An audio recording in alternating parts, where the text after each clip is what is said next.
আমাদের পরিশুদ্ধ আলেম, বাংলাদেশে পরিচিত মুখ হযরত মাওলানা আবুল কালাম আজাদ সাহেব ইনশাআল্লাহ আগামী নির্বাচনে হাত পাকা প্রতীকে নির্বাচন করবেন। আলহামদুলিল্লাহ, আল্লাহ আমাদের সবাইকে কবুল করে নেন। ইনশাআল্লাহ সর্বোচ্চ চেষ্টা করব, সর্বখানি করব। আল্লাহ আমাদের সবাইকে কবুল করুন। ইসলামী আন্দোলনের মার্কা হাত পাখা। কাউর মার্কা নৌকা, কাউর মার্কা ধানের শীষ, কাউর মার্কা নাঙ্গল। নাঙ্গল গরিবদের প্রতীক। নাঙ্গল কারা বহন করে? গরিবরা, কিন্তু তারা গরিবদের উপকারে আসে না, ধোকাবাজি মার্কা।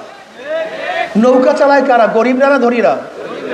যারা নির্বাচন করে তারা নৌকা চালাতে পারে না, আর গরিবদের উপকারেও আসে না। ধান কাটে কারা? গরিবরা, কিন্তু মার্কা নেছে গরিবদের, কিন্তু যারা নির্বাচন করে তারা ধান কাটতে পারে না। কাঁচতে কাঁধের মার্কা গরিবদের, কাঁচি দিয়ে কাজ করে কারা? অথচ যারা মার্কায় নির্বাচন করে তারা নিজেরা ধান কাটতে, কাঁচতে চালাতে। গরুর গাড়ি গরিবদের মার্কা, অথচ যারা গরুর গাড়ি মানিয়ে নির্বাচন করে তারা গরুর গাড়ি চালাতে পারে না। কথাটা বুঝতে পারছি? কথার সাথে মার্কার সাথে মিল নেই। কিন্তু হাত পাখা এমন একটা মার্কা যে নির্বাচন করে সেও চালাতে পারে, যারা করেন তারাও চালাতে পারে।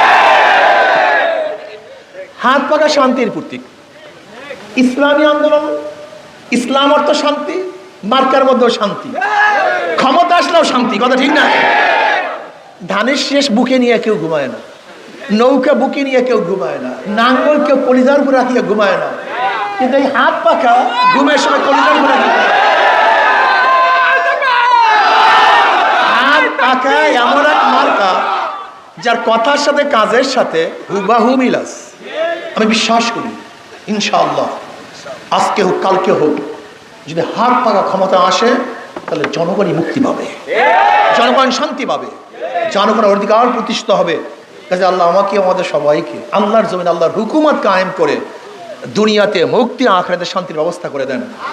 আপনাদের এলাকার থেকে আমাদের পরিশুদ্ধ আলেম, বাংলাদেশে পরিচিত মুখ হযরত মাওলানা আবুল কালাম আজাদ সাহেব ইনশাআল্লাহ আগামী নির্বাচনে হাত পাকা প্রতীকে নির্বাচন করবেন। আলহামদুলিল্লাহ, আল্লাহ আমাদের সবাইকে কবুল করে নেন। ইনশাআল্লাহ সর্বোচ্চ চেষ্টা করব, সর্বখানি করব। আল্লাহ আমাদের সবাইকে কবুল করুন।